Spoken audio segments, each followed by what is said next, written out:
Thank you very much for finally being able to do it. I know you're not well. I don't want to talk about why. Of course, if you want to talk about it, that's perfectly all right. So thank you very much. And you're going to tell us about yourself, about the symposium, and I'm listening. I'm your spectator. Please. Okay. Well, I'm Melanie Frizzell. I am a mediator. I do function out of the United States.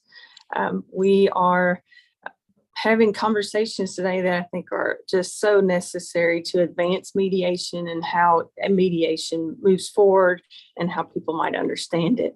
Now, you invited me to talk about colonizations versus decolonizations, and something different I'd like to bring to the table to this is about emotional intelligence and how we can use that to be help our clients be more mindful and be more aware of their crises and give them the mental tools that they need to be successful in it.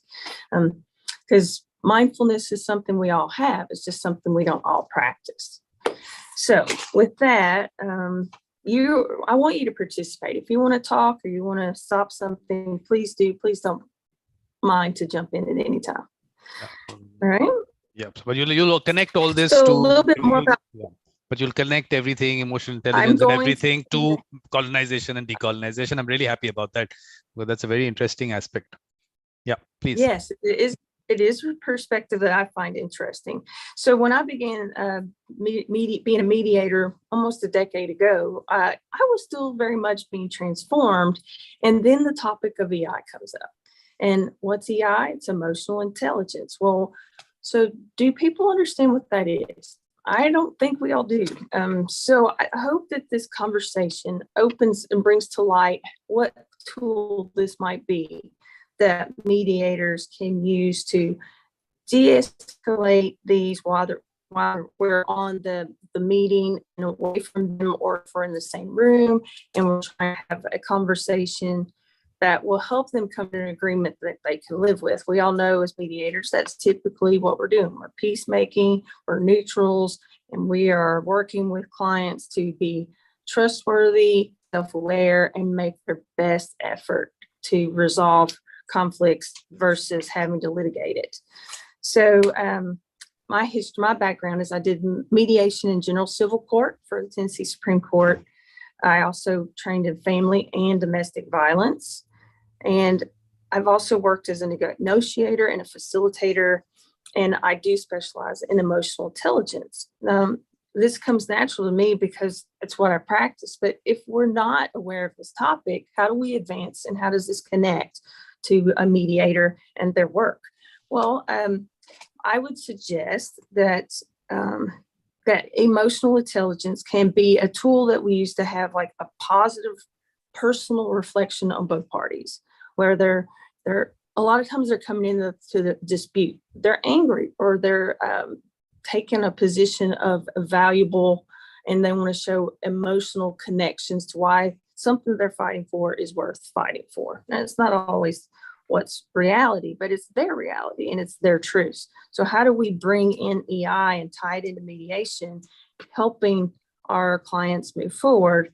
Let me make that connection for you. So basically, first, I'm going to back up and go with the history. I've been listening to some of the speakers that you've had, Vikram, and I thank you for that and facilitating these conversations. And I applaud you for your efforts.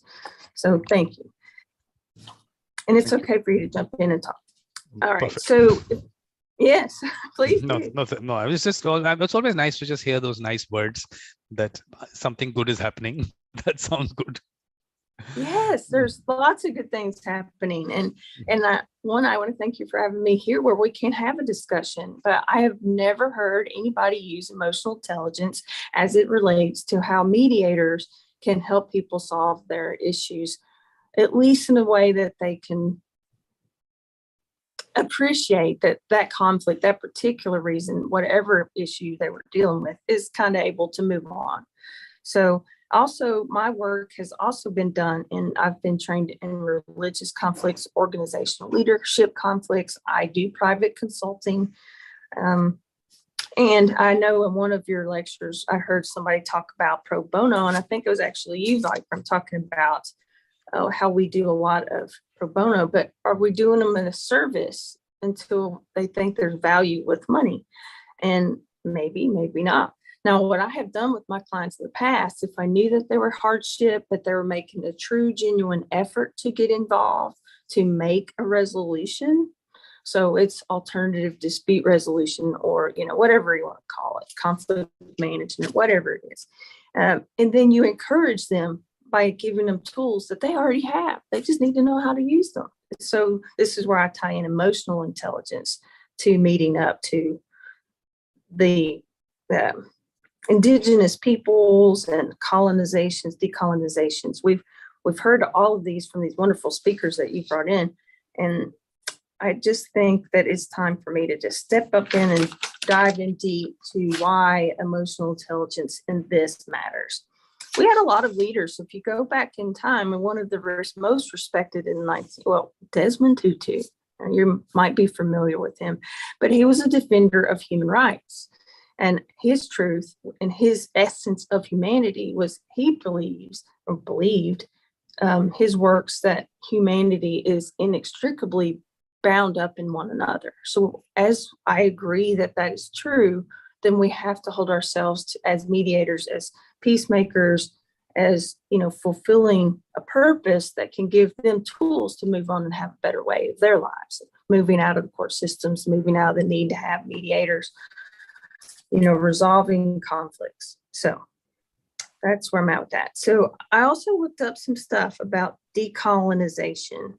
How do you feel about this, Vikram? Because the University of South Africa, of course, one of your speakers that you had before, I re-listened to some of them talking about British Columbia and the university. So I'd like to hear if you think decolonization as it relates to emotional intelligence can be a tool that we use to practice mindfulness and to encourage clients in conflict to use tools that they mindfully have already. They just don't know how to use them. What's your perspective on that? Do you have any? So actually, the thing is that look, I'm thinking of all this still in the whole concept of colonization. I'm still trying to put it there. Actually, very interestingly, there was one from Vietnam. In her session, she spoke about how the whole concept of fear in organizations, getting work done in organization through fear and all those things is connected to colonization, and how emotions are affected because of colonization. So I'm just trying to think, whatever you're saying, I'm just putting it in that perspective. I've been wanting you, I would actually want you to do that. It would be really interesting. Where does it come from? All those things that you are saying, all the emotional aspect of it, connecting it to colonization. Okay. Well, as first off, decolonization as it relates to emotional intelligence just becomes a mindfulness tool. We talked about that. There are some examples. If any of your readers want to go back, or listeners want to go back and find a good read, I don't know that if it's interest to you, but there's a researchgate.net, and it was written by Michael Yellowbird. So his function, he believed, to liberate the brain and the mind from oppressive thoughts, emotions, and actions. And then how do we do that? It's not a talent. We all have it, and we all need it. So there's a connection there with EI and mediation. And as I see how we want to have people have better conversations, de-escalating conflicts, and creating a peaceful, safe, and trusting work rapport to help these clients have a better way. So then if I keep going about emotional intelligence as a mediator, you build trust rapport. We talked about that just a moment ago. And how do we want our clients to share their truths? Their truths may not be our truths, but it's their truths. And so then as a neutral, I see us in a position of kind of like Desmond Tutu defending human rights. I believe we have an option to bring something delightful into the process. It says, if we know that colonization's motivated by economics, money talks, right? And so some of these people may not get help because they can't really afford the process. So, but if we think of emotional intelligence as it's tools they already have, then you empower them to be greater thinkers. They can de-escalate their thoughts and be in a better way when it comes to restorative relationships. So, well, I also wanted to add that as mediators, I think we have pretty unique opportunities to practice active listening. And then as we are practicing active listening, are we modeling better behaviors for these people in crises? So that's an interesting thought we could talk about for a little bit. And we also know that mediators, we know that the process is, we're in control of it. We can give what we can give, but it's only going to be as good as two parties joining in conversation. So, and then I'm going to back up because you mentioned colonization. It's been represented and spoke of in several of your chats that you've had with several of your guests. So if we think of colonization as an advancing, but money talks, and right now with the pandemic, finances are hard. It's a hard time. We've lost a lot of beautiful people in our world to a disease. And so I do think there's some ways that, we're working with people that they've either lost someone, know someone, have been themselves, experiencing a health crisis. And then all of a sudden, mediation, we're not in the courts, we're doing electronically. There's no face-to-face conversations happening in a lot of areas.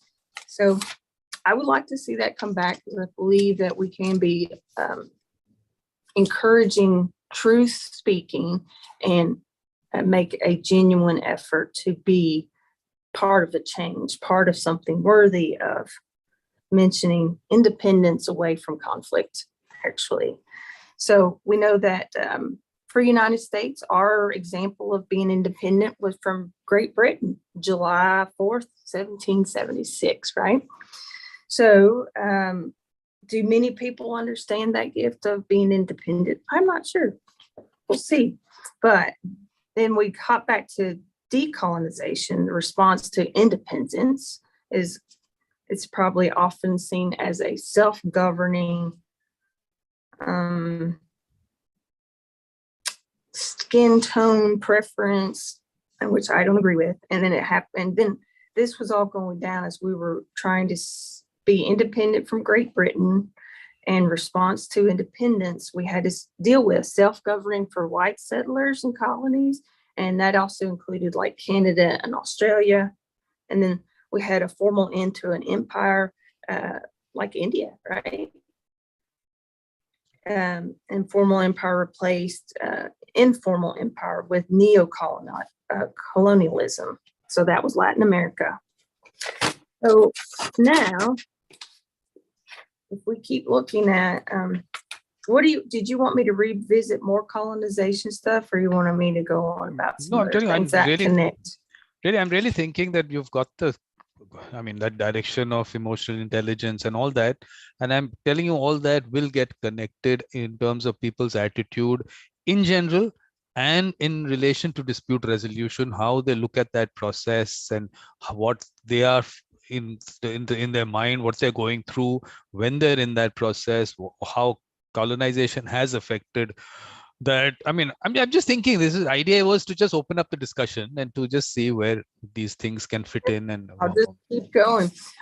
What I'll do is offer different concepts as I have been reading into this topic that I by no means believe I have complete embedded in it. But if we want to talk about global solidarity and local actions, I think the interdependence that this brings, we've got to discuss what is decolonization, why is it important, and then how can we practice it? So I practiced nursing for well over 30 years before I went back to study law.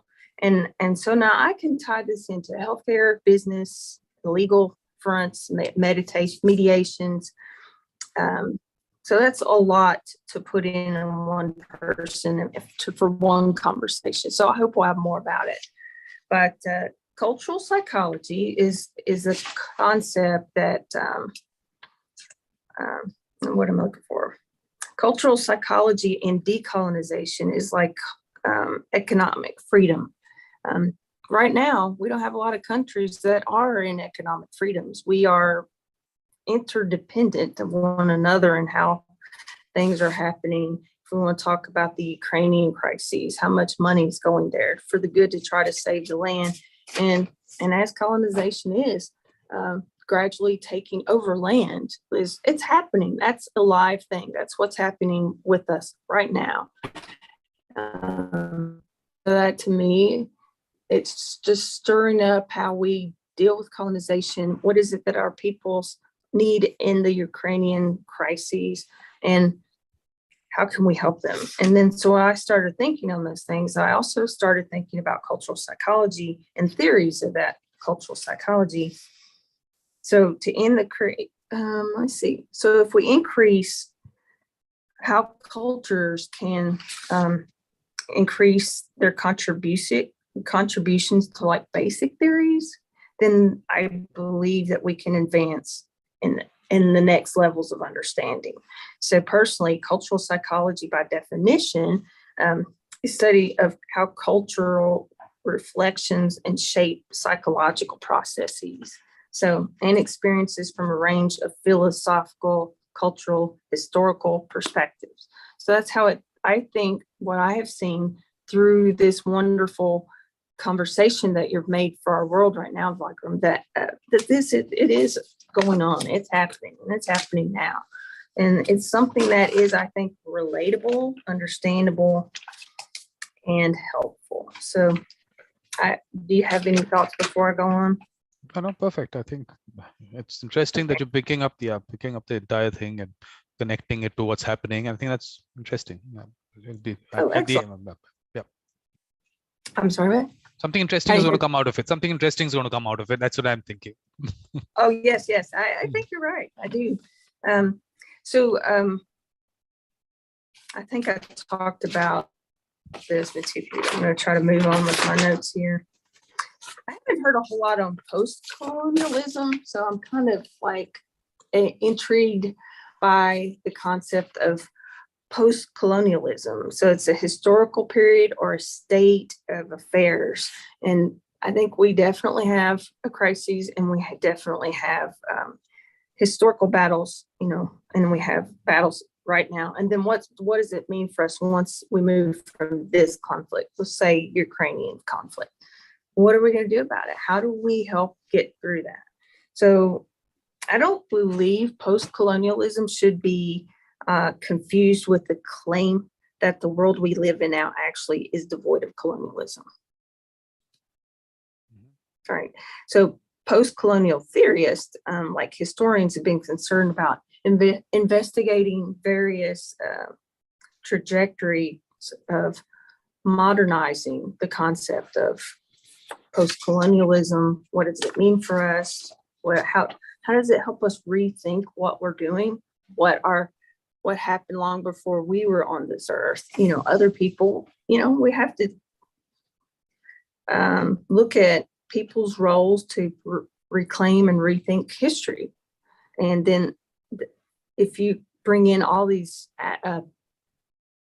contributions of people who once felt subordinate or not included in the conversations, and they feel subordinate on a various form of imperialism. I mean, we know this, right? So post-colonialism, I think, is signs of possible future of overcoming colonialism. Yet there's new forms of domain and subordination. And so then I think this is where we can apply our skills. Our mental toolbox can be opened. We can start thinking of how emotional intelligence, because it's experiential learning. So the hope that I have for our nation, for all of our nations, everywhere we live, is that we have more richer, meaningful conversations. So that's one of the things I think, Vikram, that is going to come out of this as we revisit these topics, because it's heavy. People aren't aware, and this is what we need to do. So So there was a Beverly Longett. She was in the Philippines, right? So you've got this paradigm of what we know as a mediator here. We got clients in conflict that are going out. So you got plaintiff, defendant, whatever's going on in litigation, with an option to come and participate in a mediation so they can be truthful, transparent, be more in control of the content and how their dispute might be resolved in a way that they feel they can live with it. It's never going to be good for one and good for the other. There has to be a give and take. We already know that. We inspire these conversations and encourage people to use mediations because it's powerful. It doesn't matter what their education level it is. It matters that they're in a conflict and they need help to get it resolved. So I'm going to be sitting here listening and become an unbiased neutral and say, I hear you.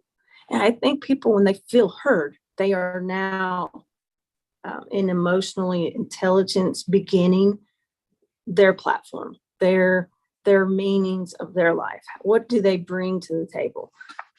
I think it's powerful if we keep working towards this and give them remind them that they have these emotional intelligence, these tools, be self-aware. I mean, Daniel Goldman, he's one that he really wrote a lot on emotional intelligence. And there's some really good reads out there. So if you're a reader, go get the books. Melanie, and I'm also not. King Cloke, the one that's, I know you're not, but some of the others, I already did this. So that's what I was just saying to our listeners. But I have, I get it. I wouldn't dare. So I do think that we do learn by listening. So I'm going to go back and touch on colonization for a minute.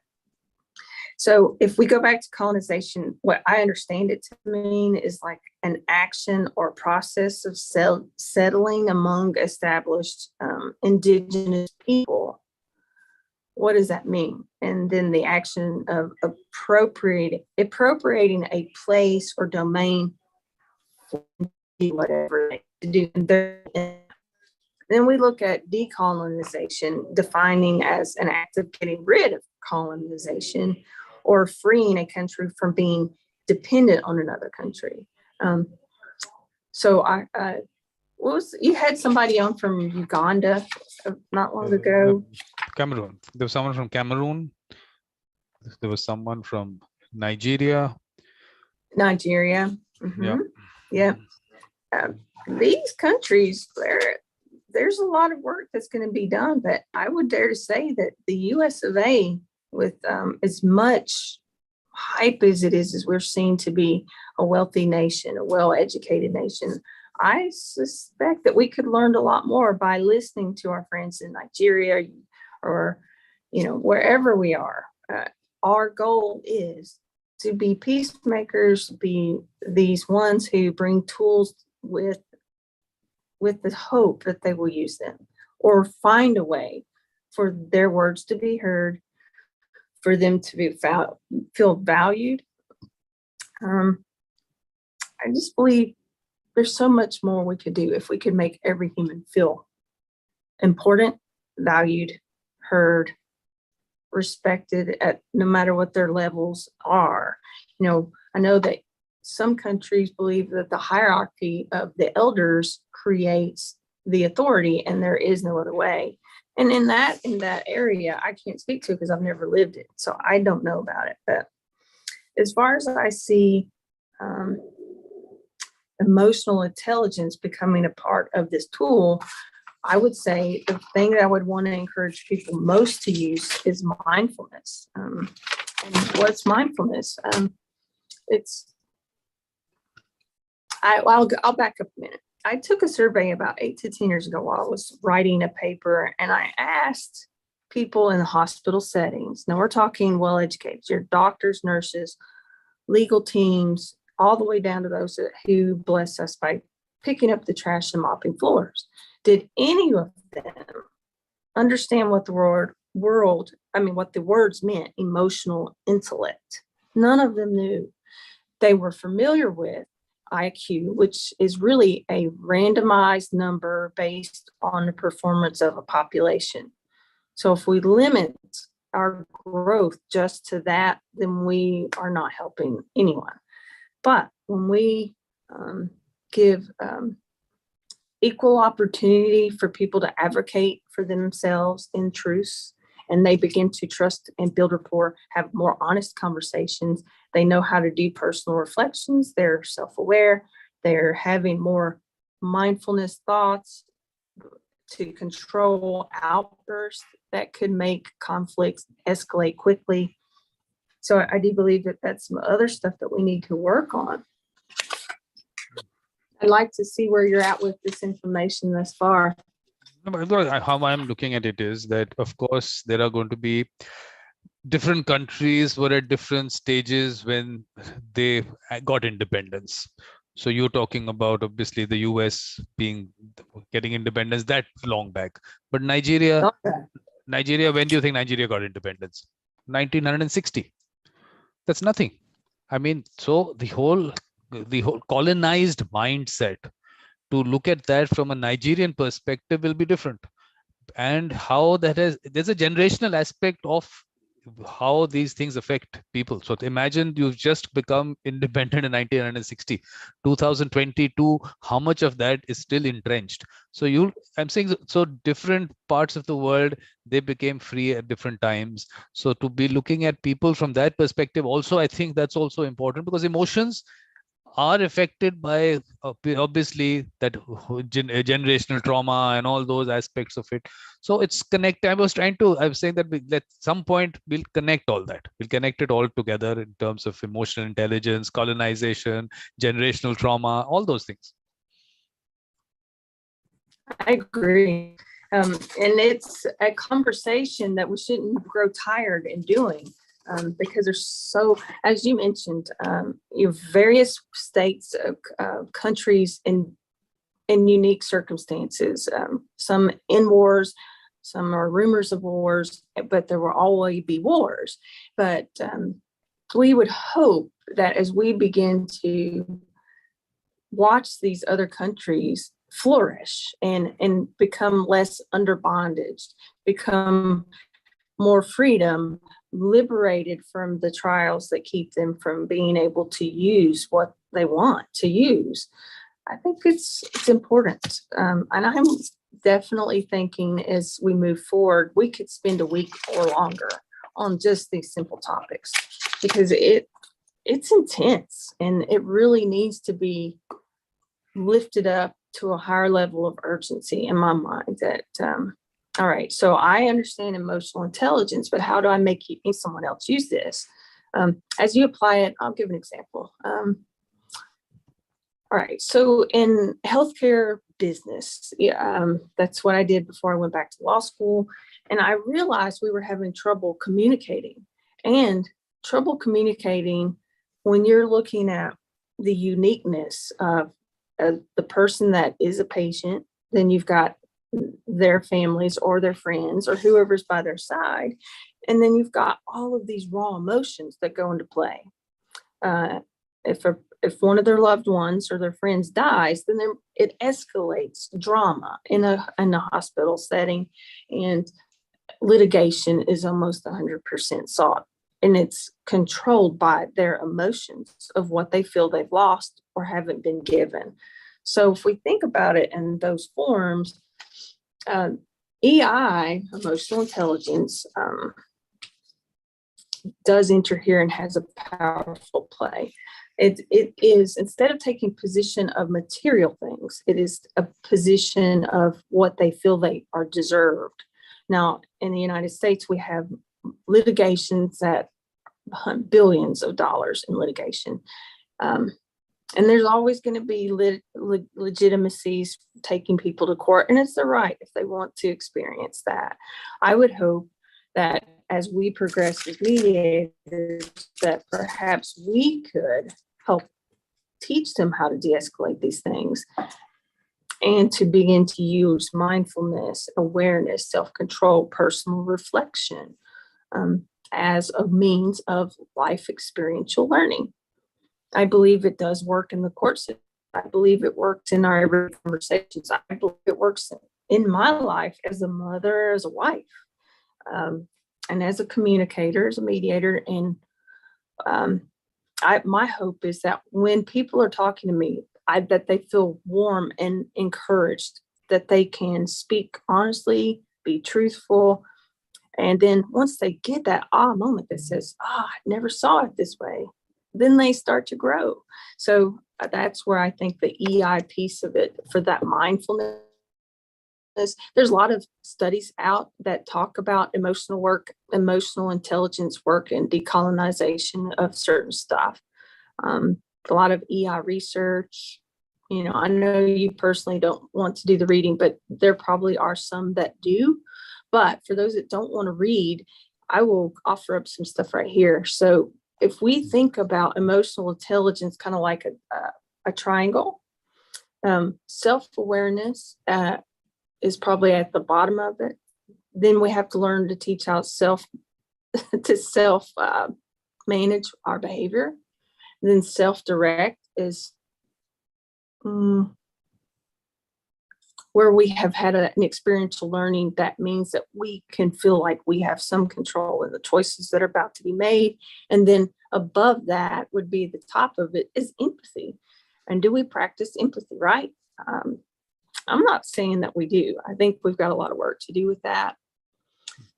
Some other ideas you're talking about Indigenous people and colonization. These people, you can go from hunter gatherers to, growing civilizations. And if you looked up in architectural times, we're still unearthing things that we didn't know. We don't know. And we don't know what we don't know, right? So psychology needs, these people need food, water, shelter. If we could just give them that one basic tool, then they need the safety. Well, if we look at Ukraine, we're not seeing any of that yet. It's just not there in that war. And then we'll play on something else. So if belongingness and love is needed, then you have an innate intimate relationships with others, with friends, to have these conversations like we're having now. And then esteem needs, the prestige of feeling accomplishment. I would probably say that, as we're all trying to go up the career ladder and we want to say our education is our authority. No, it isn't. Back off. Just be human. Let's look at our humanness and see the intrinsic value of our need to be dependent of each other and how that works. And self-actuating that, achieving goals for full potential is probably a big deal, including creative activities. So my job would be, I feel like we can robustly learn from, is to go from it, making people feel like they belong, that they are worthy, that they have something to bring to the table in the conversations, and all the while learning how they can control their psychological needs and their minds. There's lots of other tools that we could consider talking about. Do you have something you want to share? Yeah, no, you spoke about Indigenous peoples and you were talking about something about civilization, it just cracked a little bit. Your voice cracked a little bit at that point of time. What were you saying there? You were connecting something there. No, you said something about Indigenous peoples and you said that something you were talking about. If I found something interesting there, which we could have discussed. Yes. When we go back to historical connections of Indigenous people, and then we're looking at, our life that we're in, and what is it that we can do to bring to the table to help them feel like they've got a seat at the table, that their emotions matter. All of the people that came before us, but people that'll come after us, we'll still all be learning. So how do we voluntarily encourage people to be open-minded to experiential learning? And how did that coincide with what we see historically from Indigenous people? That's kind of where I'm at with this conversation is what role is that for you, for me, our peers globally? How do we bring people that aren't to a place of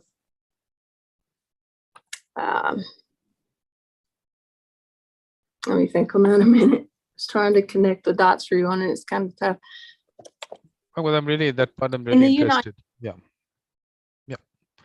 No, please go ahead. No, go ahead. I mean, I've just that part of it. I think there was some aspect of it which I connected to some aspect, but I don't know whether you were saying that. So that's why I want you to just Yes, whatever your thoughts on that were.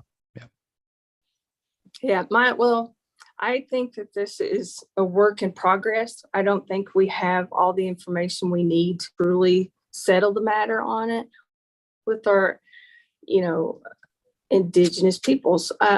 Before the U.S. got its independence, I mean, we were battling and taking lands from people here before us. They had already been here, settled, done their thing, and then people just come in and take it from them by means of war.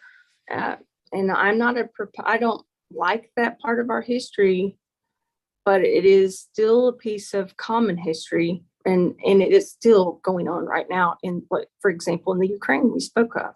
So how do we voluntarily start to step up our game to teach people who have been suppressed, who have not been heard, don't have a good voice, or women's rights in other countries are not the same as we have here? But I mean, even in the 1970s, women didn't have rights here in our states to do much. As a matter of fact,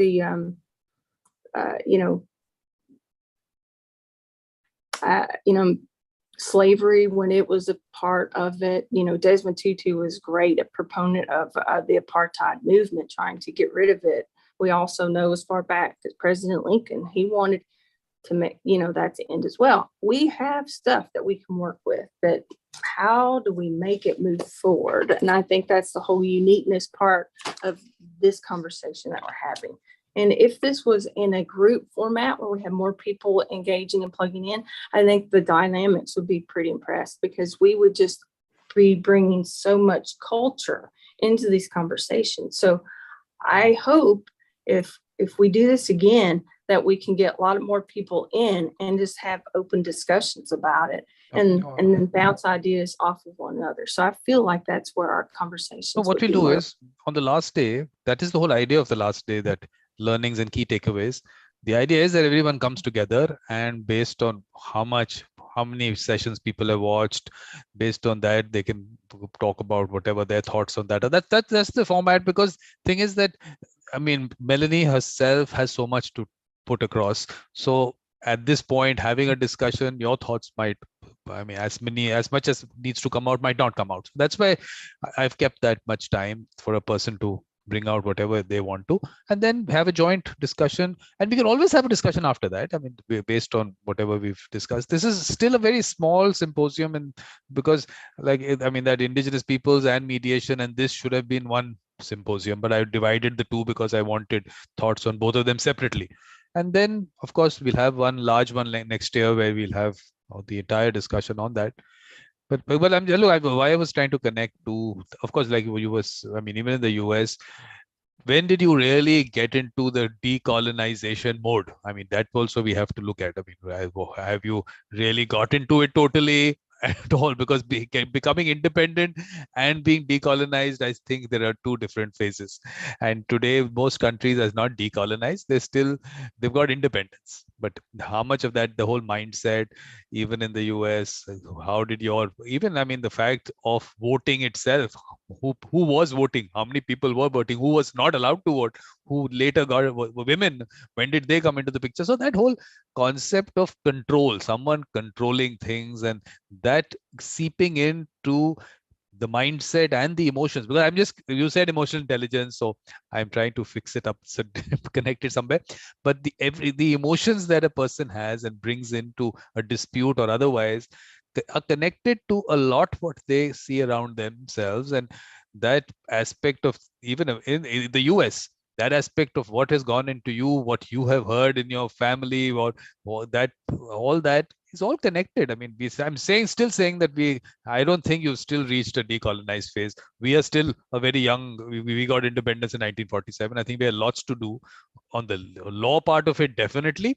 Otherwise, also that whole mindset, that structure that we are given in relation to, of course, the politics, yes, the way things are, in general, I think that, I mean, having that control over someone, I think that aspect is still somewhere there, and that's where indigenous peoples come in. I think that was one. There were people who were actually into more consensus building. They were working together as a community. So we have to go back to that. When are we going to understand that aspect is what I'm looking at. So when you were connecting something on indigenous people and something, I was actually wanting to talk about this, that there is something that we have to go back to, which colonization said that you are savages, you don't know anything, we are going to bring something into you, or you will make you civilized. But actually, what did we find at the end of the day? All the disputes that we see and people's attitude towards each other today, you want to go back to of course, mediation, and in mediation you want to look at peace circles and all that aspect. You're going back, and when decolonization will really take place, when we can go back, when we can start from there. I'm talking about the mediation part of it. I mean, in general, what else has to happen? I mean, even dispute resolution, spoke about litigation. Just the fact that you want someone else to take a decision for you, and you don't want to move into mediation, and you want to go to the courts, is a colonized mindset, that someone else will take a decision for me. So to be able to, that's why I'm saying that the people are still stuck in those times in their mind. Independence has not made any difference. That makes no difference. It's the mindset which hasn't changed. Yeah. Yes, I agree. There the disputing in the court setting, and people feeling as they would rather stand for position than on the right side of how are you dealing with your conflict. I believe, I'm in total agreement with you. I think our cultures, no matter if it's the USA or wherever, I just think we have a long way to go before we can establish good conversations that really will help change the views of what litigating and mediating would look like, and just trying to be genuine in those conversations. So that's kind of where I'm at with them. I think I'm still a work in progress, because as we become more, I become more self-aware of how I speak, how I treat others. I want it to be a contagious effort to say your life matters. People right now in this last 5 years are pushed for Black Lives Matter, and I believe all lives matter. The Ukrainian crises, that matters. If you go down back in history, everybody's lives matter. It was just some people of power wanted to be dominating everything else and just stamping out the voices that had a lot to say. And those voices need to be heard. And I'm hoping that's where we go with it. But like I said, I think we haven't, that aspect has not changed one bit. The politics of even, look, I don't know whether you heard about what I was speaking about the US, and of course, same applies to India. We are still looking at democracies. We use that word, but the fact is that 33% of the votes, and you are ruling. I'm saying ruling, and you are ruling a country. That's what it takes.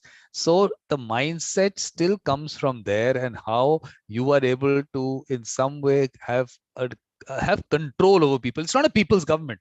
It's not, people are still, they don't feel part of it the way they should. It's still someone sitting there, because you don't need to take everyone with you.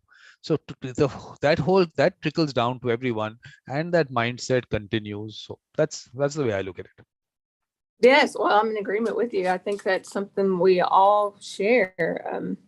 Being a peacemaker is personally, it has to involve emotional growth and awareness. And then as our awareness, and then we try to help other people be more aware.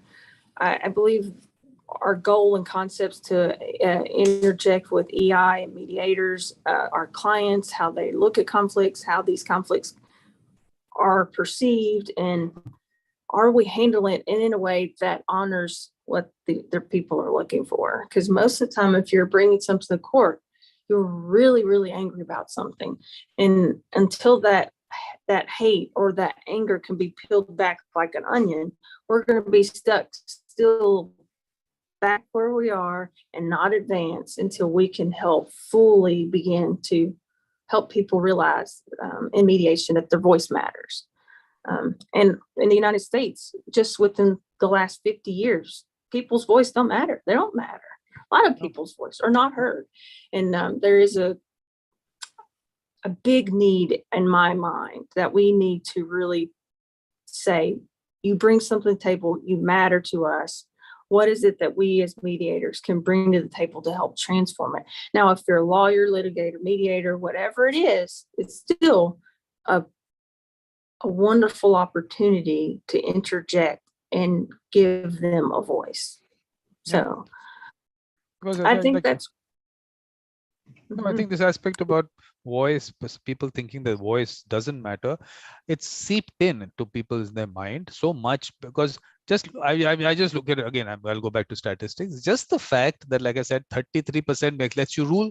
33% of the US does not vote. They can actually, by themselves, their votes can actually get someone who can actually lead the country, but they feel their voice doesn't matter. So if 33% of people in the US think their voice doesn't matter, I think it's someone has to start. And this definitely will be something which they will take everywhere. I mean, you have to go to the root of it and actually start looking at people's emotions, if emotions is it, from that kind of a perspective, that kind of a background that they are part of. I think it's something like that. I mean, that's the way I look at it. And I'm not saying this only in the US. The same thing in India. Here also, 25% of the votes of the country can make you can form the government which leads the country. 25%. Yours is 33%, ours is 25%. About 37% of the people don't vote. And so maybe it's more than that. So that's how much people are so disconnected with what's happening, and that they take everywhere with them. And obviously the other aspect of colonization and the aspect of you not being in control, us dehumanizing and all those things, jails. I mean, I'm just putting everything together here, but the fact of just the structure that was created was something that just dehumanize the whole concept and make you feel that way. And then if you are part of a structure where that is the feeling that you're getting on an everyday basis, that you can be put into a particular space and take away your dignity and take away your freedom, I mean, are we living in a free world? We're fooling ourselves. I'm telling you, we're fooling ourselves. Yeah. And I keep saying, we're guilty of oppressing. That's continuing. We need to be liberating and giving ears and listen to the voices that need to be heard. I think the toolboxes that we have within our noggins, if we can make people feel valued, then we're going to see change. And I personally say it starts with me. If I make you feel valuable, you're going to feel welcomed, and you're going to feel like your words matter. That allows you to bring something to the conversation, the table, where in the United States, it is only a select few who are allowed to have their voices heard. And oftentimes it's just bouncing off like ping pong balls, louder the noise is. Now, I'm not talking about noise you hear, but the thoughts that are going on and the competitions that are always battling one another, instead of like, wait a minute, you matter. And because you matter, let me hear what you're having to say. Let's hear you. Recently, there are communities, I mean, within the last 5 decades, we've tried to look at people are saying we don't want to be oppressed. We are smart. We are intellect. We have a lot to contribute to this societal changes in our world. And I believe that you're making this happen. You, Vikram, are creating an opportunity for people all over the world to be heard and to be valued. And then we start the conversations that say, this is what we've done so far, but I walk with you. I'm stand with you. I believe that there's value in this conversation. I place value in you. I place value on others. And certainly we need to have self-worth, confidence to be able to be liberated from the oppression Every person needs adequate food, shelter, water, whatever it is. And we are not good at it. We're not good at helping people with those basics. And then because of those basics, create social conflicts. And those social conflicts get riots. People are dying. People are being shot because their opinion, well, if they didn't write a manifesto or if they didn't get to be heard, then they're going to go get somebody's attention some way. So when we are growing emotionally and intellect, our learning experiences help us to contribute to liberating conversation, liberating from the oppressed, those that are being left behind, those that have felt like they don't have value. Well, they have value. They have a great voice. I want to hear them, and then I want to learn from them. So this EI concept is something will never just be one and done. It's going to be my life from here to its end of how can I better serve my community? How can I make others feel important? And why do they need to have value? We all need to have value. We all need to feel our emotions are important. And it's okay to be sad. It's okay to be mad. It's okay to have them. But if we're only answering to a crisis with rage, we are growing nowhere. We are not growing. We're halted. We are settling back to Indigenous people ways and a governing body that doesn't allow voices to be heard. So that's how I'm trying to throw in a connection of why I think the emotional pieces, as we continue to use these mindfulness tools, self-reflecting is hard. People don't want to say, wait a minute, what was my piece of this conflict? What could I do that changes that?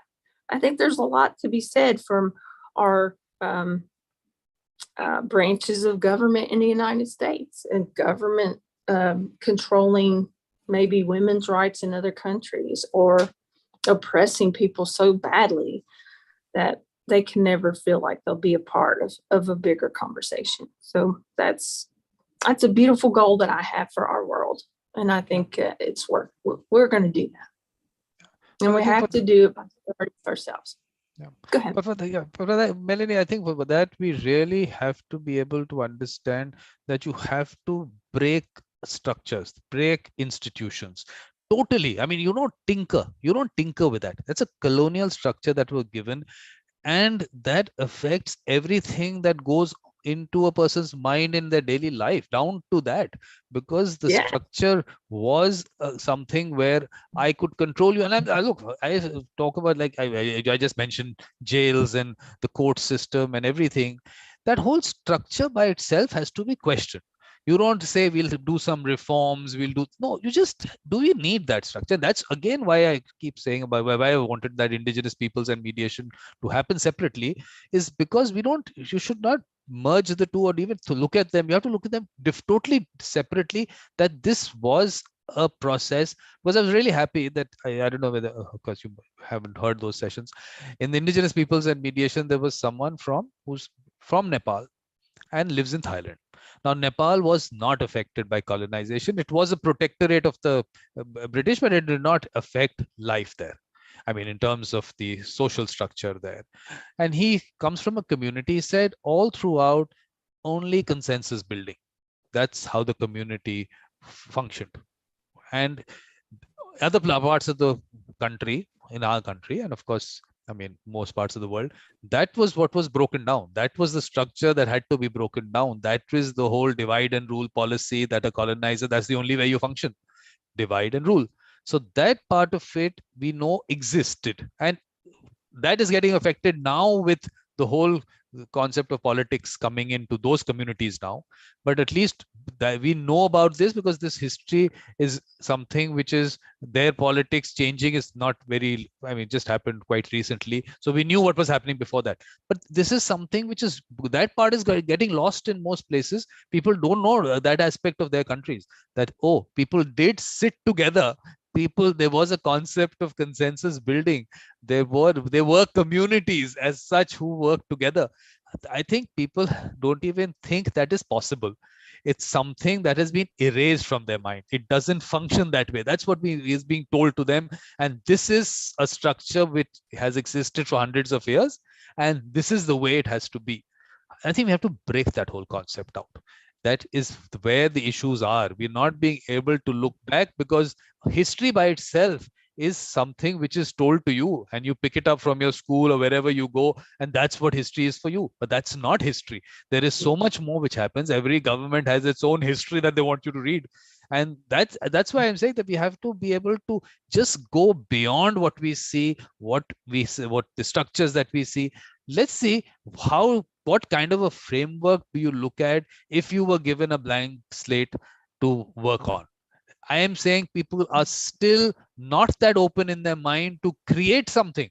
They still they look at the existing structures and say, okay, we can do this, we can do that. I'm saying just get rid of all this. It's not the way a decolonized structure works. I'm saying the jail itself, the day I'll take you to court or I'll send you to jail, these are not threats in a society.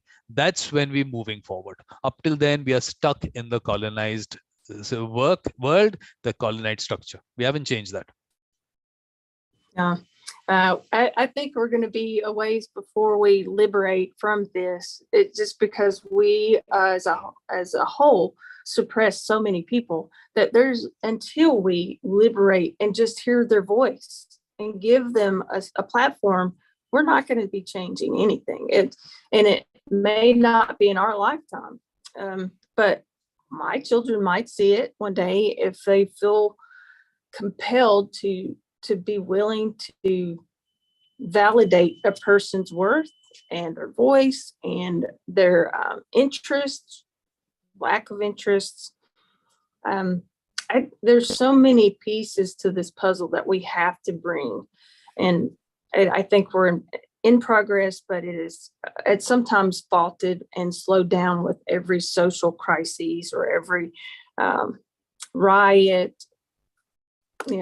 There's road rages even here, where people are so angry on little stuff because they don't know how to look at it and see it through a different lens.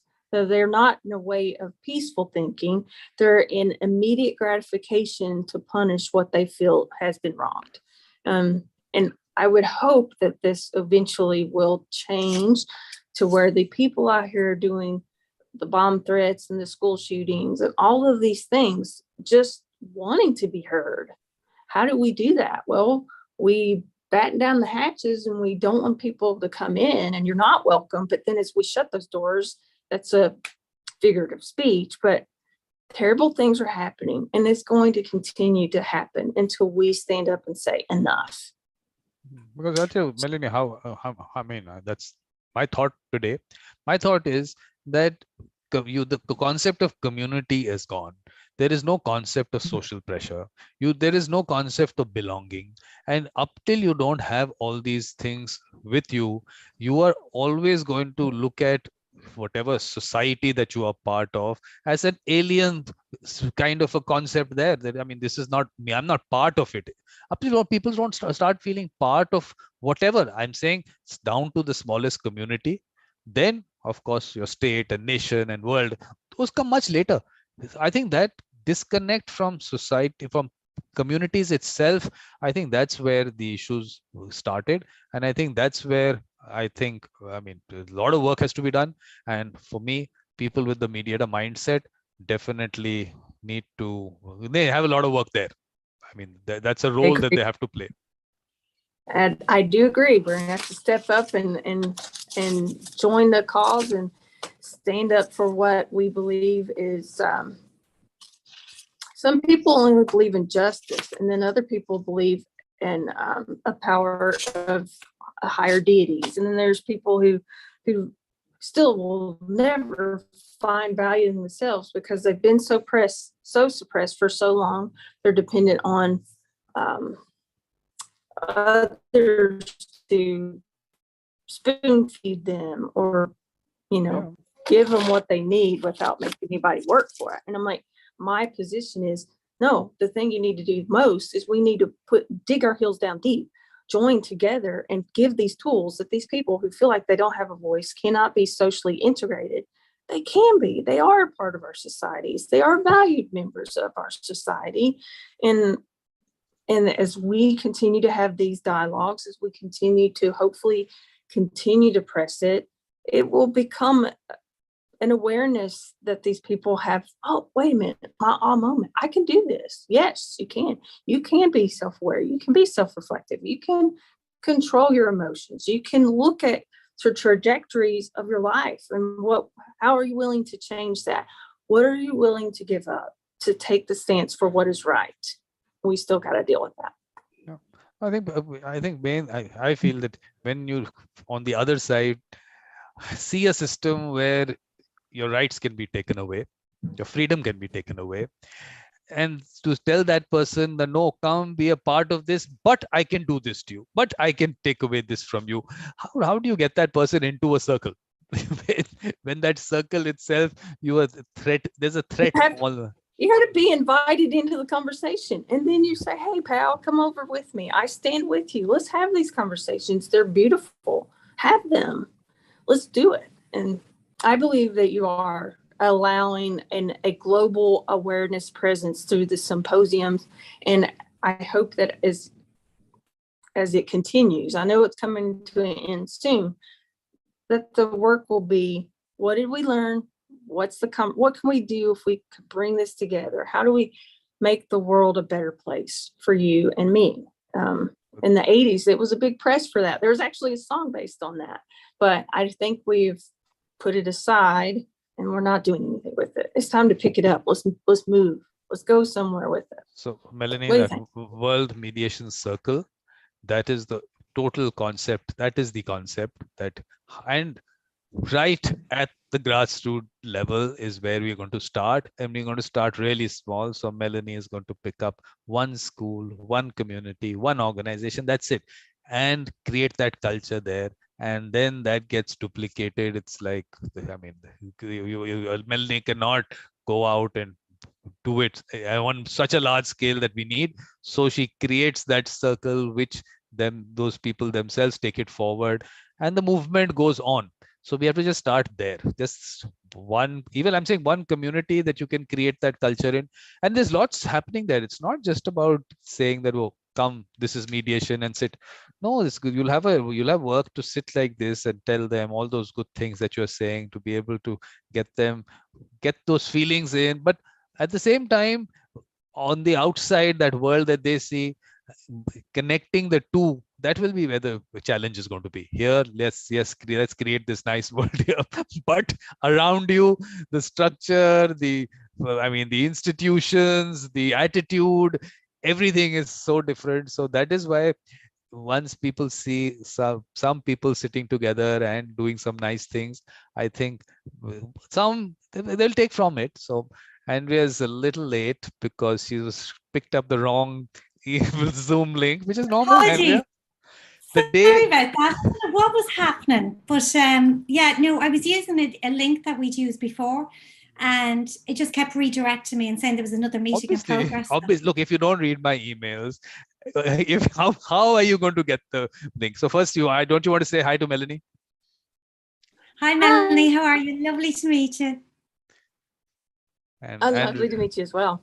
Andrea is from Ireland. Let me write it there because she doesn't like to write it, but I like to write it. So that's where she is from. And obviously she's someone like you. I mean, when you hear her, she's such a wonderful person. It's just the positive energy that she brings in. It's so always so nice. And she's been on various shows and events and everything.